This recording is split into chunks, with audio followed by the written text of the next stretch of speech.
இயேசு உங்களை நேசிக்கிறார். பிரியமானவர்களே, இந்த நாளில் ஆண்டவர் நம்மளோடு பேசும்படிய வேதத்திலிருந்து 2 வசனங்களை கூட வாசித்து ஆண்டவர் நமக்கு கற்றுக் கொடுக்கக்கூடிய காரியத்தை பார்ப்போம். அது ஏசாயா தீர்க்கதரிசியின் புஸ்தகம் 43வது அதிகாரம் 1-2 வசனங்கள் எப்படியாக சொல்லுகிறது. இப்போதும் யாக்கோபே, உன்னை சிருஷ்டித்தவரும் இஸ்ரவேலே, உன்னை உருவாக்கினவருமாகிய கர்த்தர் சொல்லுகிறதாவது, பயப்படாதே, உன்னை மீட்டுக் கொண்டேன். நான் உன்னை பேர் சொல்லி அழைத்தேன். நீ என்னுடையவன். நீ தண்ணீர்களை கடக்கும் போதும் நான் உன்னோடு இருப்பேன். நீ ஆறுகளை கடக்கும் போதும் அவைகள் உன்மேல் புரளுவதில்லை. நீ அக்கினியில் நடக்கும் போதும் வேகாது இருப்பாய். அக்கினி ஜுவாலை உன்மேலில் பற்றாது. பிரியமானவர்களே, ஆண்டவர் மீண்டுமாய் நம்மை யாபகப்படுத்தும்படியாய், நான் இஸ்ரவேலின் சன்னதி, யாக்கோப்பின் சன்னதி, ஆண்டவர் என்னை பிரித்தெடுத்தார் என்ற ஒரு காரியத்தை மறந்து ஏதோ ஒரு காரியத்தில் மயங்கி போய் இருப்போமையானால், அப்படிப்பட்டவர்களை பார்த்து ஆண்டவர் சொல்லுகிறார், இப்போதும் யாக்கோபே, உன்னை நான் சிருஷ்டித்தவர் அப்படின்னு சொல்லுகிறார். இஸ்ரவேலே, உன்னை உருவாக்கினவர் அப்படின்னு சொல்லுகிறார். ஆண்டவர் ஒரு இடத்துல இருந்து ஒரு குறிப்பிட்ட மனிதனை பேச சொல்லி அழைத்து அவரை அவருடைய நாமத்தை மகிமைப்படுத்தும்படியாய், இவர்கள் என்னுடையவர்கள், இவர்கள் என்னுடைய நாமத்தை சொல்லி வருவார்கள், என்னை ஆராதிக்கும்படியாய் தெரிந்து கொண்ட இந்த ஜனம் என்னை மறந்து விட்டது என்று சொன்னது நிமித்தமாய் ஆண்டவர் மீண்டுமாய் அவர்களை பார்த்து, நம்மை பார்த்து, அவரை மறந்து போய் வேறு மயக்கத்தில் இருக்கிற நம்மை பார்த்து ஆண்டவர் சொல்லுகிறார், யாக்கோபே, இஸ்ரவேலை, நான் உன்னை தான் உருவாக்கினேன், உன்னை பேச சொல்லி அழைத்திருக்கிறேன் என்று ஆண்டவர் நினைவுபடுத்துகிறார். பிரியமானவர்களே, ஏதோ ஒரு கலக்கங்கள், பயங்கள் எல்லா வாழ்க்கையிலும் சூழ்ந்து இருக்கிறது. ஆனால் நான் யாருடையவன் என்பதை மறந்து போய் அந்த பயத்தை மாத்தம் பார்த்து நோக்கி இருக்கிறோம். பார்த்தீங்களா? அப்ப ஆண்டவர் சொல்லுகிறார், அவர்களுக்கு தான் சொல்லுகிறார், நான் ஆண்டவருடைய பிள்ளை, நான் அறிந்து கொண்டவன், நான் தெரிந்து கொண்டவன் அப்படி என்று சொல்லி அதை மறந்து போய் ஆண்டவருடைய சமூகத்துக்கு கிட்டி சேராதபடிக்கு ஏதோ ஒரு காரியத்தை பார்த்து பயந்து போய் இருக்கிற நம்மை பார்த்து ஆண்டவர் சொல்லுகிறார், பயப்படாதே, உன்னை மீட்டு கொண்டேன், உன்னை பேர் சொல்லி அழைத்தேன், நீ என்னுடையவன்.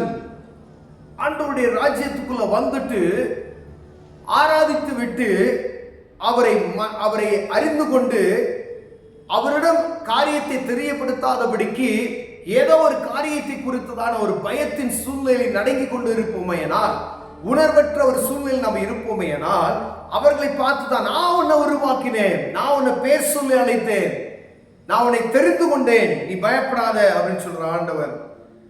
நீ என்னுடையவன் அப்படின்னு சொல்றார். அப்ப நம்ம செய்ய வேண்டிய காரியம் ஆண்டவர் உணர்த்துகிறார், நீ என்னுடையவன். அப்ப நம்ம என்ன செய்யணும்? அவர் சமூகத்துக்கு கிட்டி சேரணும்னு சொல்லி ஆண்டவர் சொல்லுகிறார். பிரியமானவர்களே, அவர் மீண்டுமாய், நீ மறந்து போயிருக்கிற இந்த காரியத்தை, ஒரு சின்ன பிள்ளைக்கு நம்ம சொல்லுவோம் பார்த்தீங்களா, இந்த காரியத்தை கரெக்டா செய், இந்த காரியத்தை கரெக்டா செய், நீ இந்த இத்தனை மணிக்கு எந்திரின்னு சொல்லுவோம் பார்த்தீங்களா? அதை ஆண்டவர் தன்னுடைய பிள்ளைகளுக்கு யாபகப்படுத்தி கொண்டே இருக்கிறார். நீ யார் என்பதை நீ மறந்து போனது நிமித்தமாய் நீ பயந்து கொண்டு இருக்கிறாய். கீழே இருக்கிற வசனம், நீ தண்ணீர்களை கடக்கும் போதும் நான் உன்னோடு இருப்பேன், நீ ஆறுகளை கடக்கும் போதும் அவைகள் உன்மேல் புரளுவதில்லை, நீ அக்கினியில் நடக்கும் போதும் வேகாது இருப்பாய். அக்கினி ஜுவாலை உன் பேரில் பற்றாது. எங்கும் தண்ணீர் நிமித்தம் அழிக்கப்படுகிற சூழ்நிலைகள், வெள்ளங்கள் புரண்டோடுகிற சூழ்நிலைகள், அணுகுண்டுகளை வீசி ஜனங்களை சாகடிக்கிற சூழ்நிலைகளை நாம் கண்களால் பார்த்து கொண்டு இருக்கிறோம். ஆனா ஆண்டவர் சொல்றார், பயப்படாத, நான் உன்னோடு இருக்கிறேன்.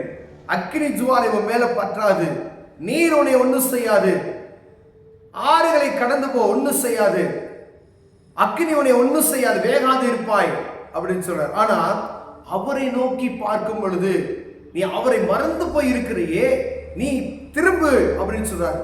உன் பக்கத்தை நீ திருப்பு, அவர் பக்கமாய் நீ திருப்பு, நீ என்னுடையவன் என்பதை நீ உணர்ந்து கொள்ளும்படி நான் உனக்கு மீண்டுமாய் ஒரு எச்சரிப்பின் சத்தத்தை கொடுக்கிறேன். நீ பயப்படாத, நான் பாதுகாக்கிறதுக்கு நான் இருக்கேன். ஆனா நீ என்னுடையவன் என்பதை நீ மறந்து போய் நீ ஏதோ ஒரு பயத்து நிமித்தமாய் எங்கேயோ பார்த்து கொண்டிருக்கிறாயே என்று சொல்லி ஆண்டவர் மீண்டுமாய் நம்மளை அவர் சமூகத்துக்கு திருப்பும்படியாய், அவரை ஆராதிக்கும்படியாய், அவர் சமூகத்தை நோக்கி பார்க்கும்படியாய், நீ மறந்துட்ட, என்னை நோக்கி பாரு, என்னை நோக்கி பார்க்க வெட்கப்பட்டு போவதில்லை என்று நான் சொல்லி இருக்கிறேனே அப்படி என்று சொல்லி ஆண்டவர் மீண்டுமாய் நம்மை ஞாபகப்படுத்துகிறார். கிறிஸ்தவர்கள் சர்ச்சுக்கு போனா போதும் அப்படின்னு மாத்திரம் நினைக்கணும். ஆனா அதற்கு மேலாக அநேக காரியங்கள் உண்டு. பழைய ஏற்பாட்டின் காலத்துல பரிசுத்தமான ஓய்வு நாள் என்று சொல்லி நாம் அனுசரிக்கிற ஆண்டவர் சொல்ற சில காரியங்கள், ஓய்வு நாள் நீ எதை செய்யக்கூடாது அப்படின்னு சொல்லி ஆண்டவர் பரிசுத்த ஓய்வு நாள்ல குருடர்களை குணமாக்குகிறார், அநேக அற்புதங்களை செய்கிறார். ஆசாரியர்களும் அவருக்கு யூதர்கள் அவர்களுக்கு விரோதமாய் எழும்பி அங்க இருக்கக்கூடிய வேதபாரர்கள் என்ன செய்றாங்க, ஓய்வு நாள் செய்யக்கூடாததை செய்யறீங்களே அப்படின்னு சொல்லி அவருக்கு விரோதமாய் விரும்புகிறதை பார்க்க முடிகிறது. நமக்கு எல்லா நாளும் ஆண்டவருடைய நாள் என்பதை மறந்து போய்விடக்கூடாது பிரியமானவரே. அதற்காகவே அப்படிப்பட்டவர்களுக்கு ஆண்டவர் அவருக்கு அவருடைய நான் உன்னுடனே இருக்கிறேன் என்ற அந்த உறுதிப்பாட்டை உணர்த்துகிறார். ஏதோ சண்டே சர்ச்சுக்கு போயிட்டு வந்துட்டு அதோட முடிஞ்சு நம்ம கடமை முடிஞ்சு ஆராதனை முடிந்து விட்டது என்று சொல்லாதபடிக்கு எப்பொழுதும் எந்நேரமும் எவ்வேளையும் ஒவ்வொரு நொடி பொழுதும் உங்களை பாதுகாக்கிறது ஆண்டவருடைய விருப்பம், ஆண்டவருடைய சித்தம் என்பதை நீங்கள் அறிந்திருப்பீர்களானால் ஒவ்வொரு நொடி பொழுதும் ஒவ்வொரு நிமிஷமும் நம்முடைய நாவு ஆண்டவரையே துதிக்குமையானால் அவர் நமக்கு கொடுத்த அந்த வாக்குத்தத்தத்தை நிறைவேற்ற அவர் வல்லமையுள்ளவராய் இருக்கிறார் என்பதை நீங்களும் நானும் மறந்து போகாதபடி ஆண்டவர் உங்களோடு என்னோடு பேசுகிறார். பிரியமானவர்களே, அவர் நம்மை நினைவு கூர்ந்திருக்கிறார். ஒவ்வொரு நாளும் காலை மாலை சாயந்தரம் அப்படி மாத்திரம் அல்லாதபடிக்கு இருதயம் அவர் எப்பொழுதும் துதி. நீங்க வேலை செய்யற ஸ்தலத்திலையும் சரி, நீங்க வாகனத்தில் உங்களுக்கு ஆண்டவருக்குள்ள ஒரு நேரடி தொடர்பு இருக்குமேனால் ஆண்டவர் நம்மளை ஆசீர்வதித்து அவருடைய வாக்குத்தத்தத்தை நம்ம சுதந்திரித்துக் கொள்வதற்கு வல்லமையுள்ளவராய் இருக்கிறார் என்பதை மறந்து போக வேண்டாம். பிரியமானவர்களே, கண்களை மூடுவோம், ஜெபம் செய்வோம். கர்த்தர் பெரிய காரியத்தை செய்வார். அன்பின் தகப்பனே, ஆண்டவரே, நாங்க மறந்து போயிருக்கோம், ஏதோ ஒரு காரியத்துல நாங்க மூழ்கி போயிட்டோம். ஆண்டவர் நீர் எங்களுடைய ஆண்டவர் நீர் தெரிந்து கொண்டவர். ஆண்டவரே, எங்களை பேசலை அழைத்திருக்கிற உருவாக்கினவர் நீர். ஆண்டவரே, எங்களுடைய இறுதிய கலக்கங்களை நீக்கினதுக்காய் ஸ்தோத்திரம். இயேசுவின் நாமத்தில் பிதாவே, ஆமென்.